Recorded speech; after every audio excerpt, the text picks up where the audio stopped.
57 as of Oh, April. 'di ba? Ang laki-laki na ng utang natin. At dahil nga po dito, posible daw tayo makaranas ng debt crisis na tinatawag. Ano nga po ba itong debt crisis? Alamin natin sa ating Secretary General ng Freedom from Debt Coalition, si Sir Rovic Obanil, ating makakasama. Sir, good morning po. Peter Atrica po joining you this morning.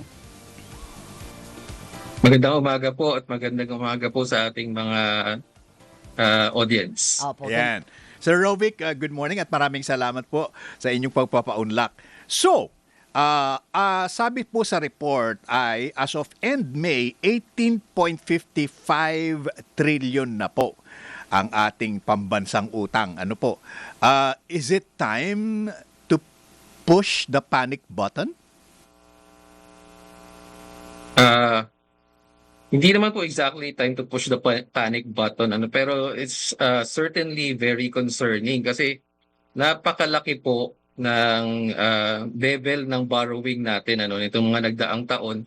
Kung matatandaan po ninyo, noong panahon po ni Presidente Noynoy Aquino, napababa po ng Pilipinas yung kanyang debt to GDP ratio to 39%. 60% po yung sinasabi ng international bodies na sustainable levels of borrowing para sa isang bansang kagaya ng Pilipinas. So ibig sabihin mababa po for the longest time.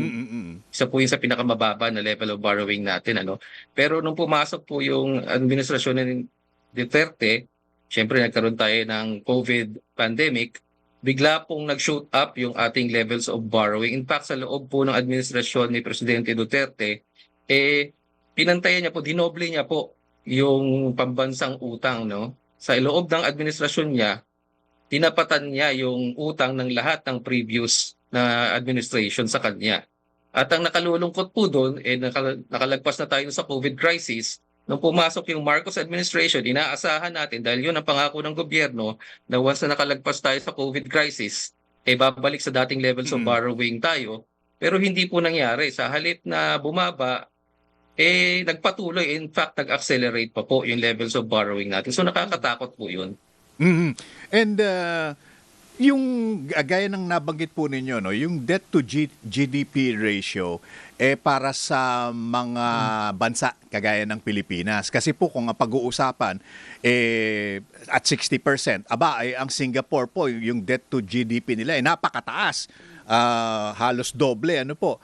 But they can afford. In our case, nakikita ba natin kung saan nagagamit po yung ating inuutang as far as you're concerned, sir?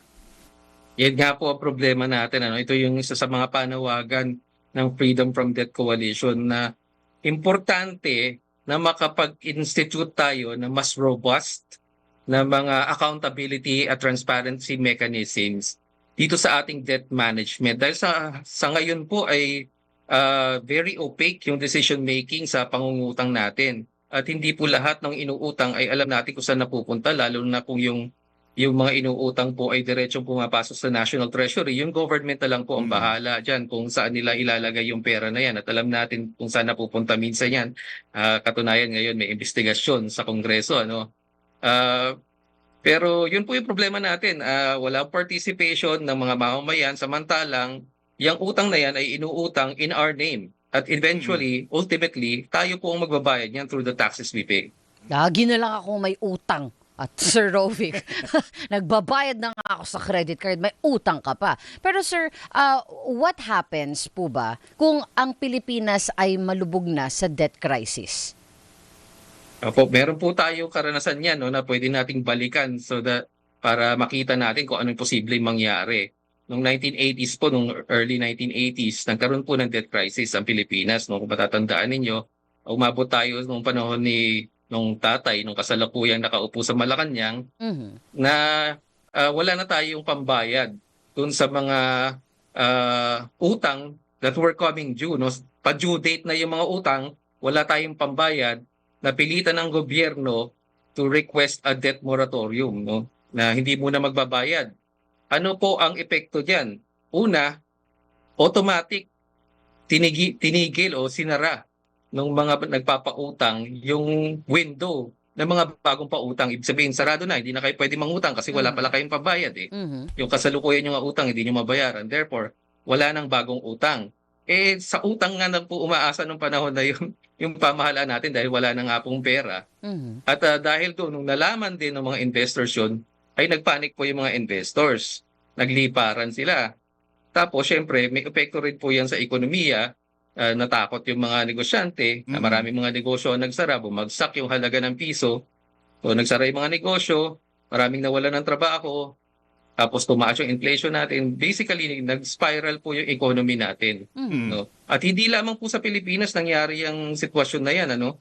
Sa maraming bansa po sa Latin America, nung halos kasabay na panahon ay dumanas rin po sila ng isang matinding debt crisis. In fact, meron po silang tawag yan sa panahon na yan. No? Ang Oo. tawag nila, La Decada Perdida. Mhm. No? Spanish, napakaganda pakinggan. Pero ang ibig pong sabihin yan, the lost decade.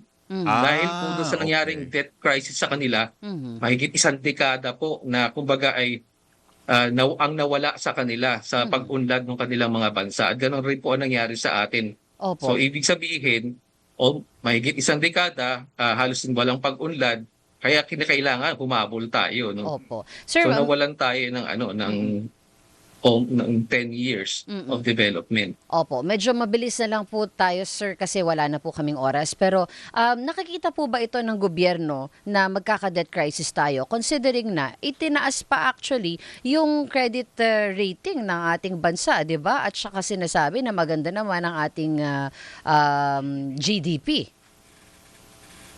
Hindi nga po, hindi po totoo yan. Kung titignan po natin yung datos mismo ng gobyerno, in fact, since 2023, we've been missing our growth targets. Aha. Ibig sabihin, yung tinatarget ng gobyerno na GDP growth, hindi po natin na-achieve. At itong nakaraang taon ay pinakamababa yata since the COVID pandemic na GDP growth, 4.4% if I remember correctly.